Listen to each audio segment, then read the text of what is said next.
পর দেখি আমরা আমাদের একটা লাগেজই নিয়ে বেরাইনি। এখানে দাঁড়িয়ে আছে এই দেশপ্রাণ স্টেশনে। কিছু হয়েছে কিনা বুঝতে পারছি না, বাট অনেকক্ষণ ধরে দাঁড়িয়ে আছে। আমাদের ট্রেনটার পৌঁছানোর কথা ছিল হচ্ছে গিয়ে 12:45, কারণ প্রায় 1:30 বাজে। অনেকটা, প্রায় 1 ঘন্টা লেট করেছে ট্রেনটা।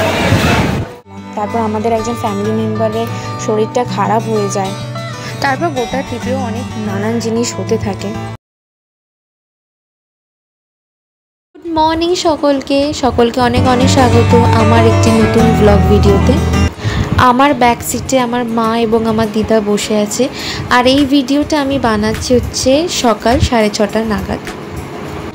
তবে আজকের ডেস্টিনেশনে শুধু আমরা 3 জনে না, আমাদের আরও ফ্যামিলি মেম্বাররা আছে। যেহেতু একটা ক্যাবে সবার হতো না, তাই জন্য 2টো আলাদা ক্যাব বুক করেছি। বাকিদেরকে আগের ক্যাবে পাঠিয়ে দিয়েছি এবং আমি মা দিদা পরের ক্যাবে আসছিলাম। এই মুহূর্তে আমরা যাচ্ছি হচ্ছে সাঁতরাগাছি স্টেশনে। সকালবেলায় ওয়েদারটাও ভালো ছিল এবং রাস্তাও সেরকম বিশেষ জ্যাম ছিল না, তাই সময় মতন পৌঁছে গেছিলাম সাঁতরাগাছি স্টেশনে।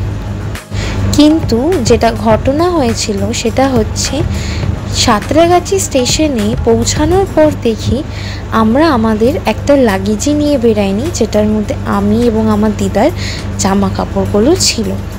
আর যেহেতু সাঁতরাগাছি স্টেশনটা আমাদের বাড়ির থেকে বেশ অনেকটাই দূর, আর আমাদের ট্রেন টাইমিংয়ে আমরা ঠিক আবার বাড়ি এসে ব্যাগটা নিয়ে আবার স্টেশনে ঠিক পৌঁছে উঠতে পারতাম না। 2 hours later আর এখানে দেখতেই পাচ্ছ আমরা ট্রেনে উঠে পড়েছি। বাড়ি ফিরে লাগেজ নিয়ে যেহেতু আবার স্টেশনে পৌঁছানোটা সম্ভব ছিল না, তাই জন্য আমরা ডিসাইড করি যে আমরা কিছু জামা কাপড় হয়তো কিনে নেব। ট্রেনটা অনেকক্ষণের জন্য একটা জায়গায় দাঁড়িয়ে পড়েছিল, আর সেখানে পদ্ম ফুলগুলো ফুটেছিল, আর বাইরে খুব সুন্দর হাওয়াও দিচ্ছিল।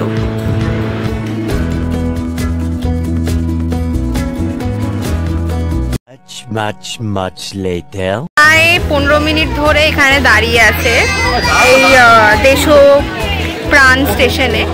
কিছু হয়েছে কিনা বুঝতে পারছি না, বাট অনেকক্ষণ ধরে দাঁড়িয়ে আছে, তাই নিচে নেমে একটুখানি ঘোরাফেরা করছি আমি। হ্যালো, তোকে দেখা যাচ্ছে কিনা বুঝতে পারছি না। তুমি হাত বাড়িও, আমি উঠে যাব। টাটা বাবা, টাটা। 1000 years later তো ফাইনালি আমরা দীঘা পৌঁছালাম। আমরা এবার এখান থেকে, আমরা আগে থেকে টোটো বুক করে রেখেছি আমাদের মন্দারমণি যাওয়ার জন্য। এখান থেকে আরও প্রায় 1 ঘন্টার কাছাকাছি রাস্তা। আমাদের ট্রেনটার পৌঁছানোর কথা ছিল হচ্ছে গিয়ে 12:45, কারণ প্রায় 1:30 বাজে। অনেকটা, প্রায় 1 ঘন্টা লেট করেছে ট্রেনটা। তো একেবারে আই গেস হোটেলে গিয়ে এবারে খাওয়া হচ্ছে, কারণ আমরা সবাই অতিরিক্ত টায়ার্ড হয়ে গেছি, আর গরম তো আছে। মন্দারমণিতে যাওয়ার জন্য আমি হোটেল এবং টোটো দুটোই বুক করে রেখেছিলাম আগে। যেহেতু বয়স্ক মানুষরা থাকবে সাথে, তাই আমি আর রিস্ক নিতে চাইনি। আমরা সবাই এখানে অটোতে উঠে পড়েছি। আমাদের যিনি অটো আলা দাদা ছিলেন, সেও আমাদের জন্য স্টেশনে 1 ঘন্টা ধরে ওয়েট করছেন, যেহেতু আমাদের ট্রেনটা অনেকটাই লেট করেছে। দীঘা থেকে মন্দারমণি যাওয়ার রাস্তাটা অনেকটাই সুন্দর করে দিয়েছে, আর যেহেতু সেই দিনকে এবং তার আগের দিন একটু ঝড় বৃষ্টি হয়েছিল, তাই জন্য এখানকার ওয়েদারটাও খুব ভালো ছিল। কিন্তু এই ট্রিপটা শুরু থেকে অনেক বাধার সম্মুখীন হতে হয়েছে। প্রথমে আমরা একটা লাগেজ বাড়িতে ভুলে গেছিলাম, তারপর আমাদের একজন ফ্যামিলি মেম্বারের শরীরটা খারাপ হয়ে যায়। তারপর গোটা ট্রিপেও অনেক নানান জিনিস হতে থাকে। দীঘাতে নতুন জগন্নাথ মন্দির হয়েছে, আমরা সবাই শুনেছি। তো এই মন্দিরটি হচ্ছে সেই জগন্নাথ মন্দিরটি।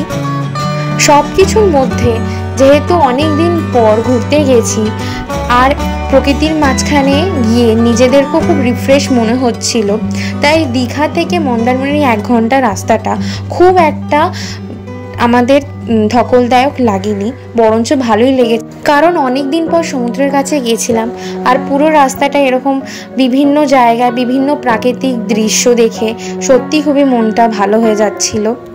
এখন রাস্তাও অনেক সুন্দর হয়ে গেছে, কিন্তু অনেক জলাশয় বুঝিয়ে দিয়ে সেখানে নতুন রিসর্ট বানানোর প্রজেক্ট চলছে। হয়তো আগামী কিছু বছরে এরম জলাশয় বুঝি দিয়ে অনেক রিসর্ট হয়ে যাবে আর গাছপালাও কমে যাবে।